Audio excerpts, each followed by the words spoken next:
আমি ওইদিন একটা ভিডিও বানাইছিলাম কিভাবে ফ্রিতে খেলা দেখার অ্যাপ ডাউনলোড করবেন, যেহেতু কদিন পর বিশ্বকাপ খেলা শুরু হইতেছে। তো আপনারা অনেকে নাকি ডাউনলোড করতে পারতেছেন না। চিন্তা করলাম যে আপনাদেরকে একদম ডাউনলোড করে দেখাবো যে কিভাবে ডাউনলোড করতে হয়। আর আরেকটা কথা, ওইদিন যে ভিডিওটা বানাইছিলাম এটার কারণে ইউটিউব থেকে আমি একটা স্ট্রাইক খেয়েছি, যেহেতু এগুলো ইলিগাল জিনিস, লাইক ফ্রিতে খেলা দেখা এই সেই। তারপর আমি আপনাদের জন্য কষ্ট করে ভিডিওটা বানাইতেছি, একটু সাবস্ক্রাইব করে দিন, ঠিক আছে?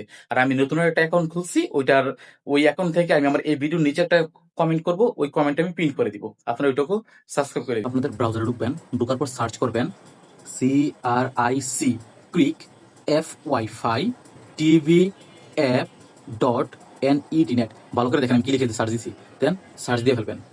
এই যে দেখেন ডাউনলোড নাও অপশন আসছে, ডাউনলোড নাও ক্লিক করবেন। ক্লিক করার পর দেখেন এখানে দুইটা আছে, যে কোনো একটা ডাউনলোড দিবেন, সমস্যা নাই। তো এটা যেহেতু নতুন একটা ডাউনলোড দিলাম, এই যে ডাউনলোড এনিওয়ে, এটাতে ক্লিক করবেন। ক্লিক করার পর দেখবেন যে উপরে ডাউনলোড হয়ে যাচ্ছে, যায় এভাবে ডাউনলোড করবেন।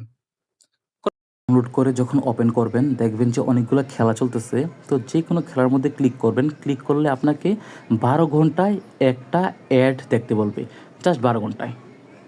তো আপনি 12 ঘন্টায় জাস্ট একটা করে অ্যাড দেখবেন, তাহলে আপনি আরামসে খেলা দেখতে পারবেন, কোনো সমস্যা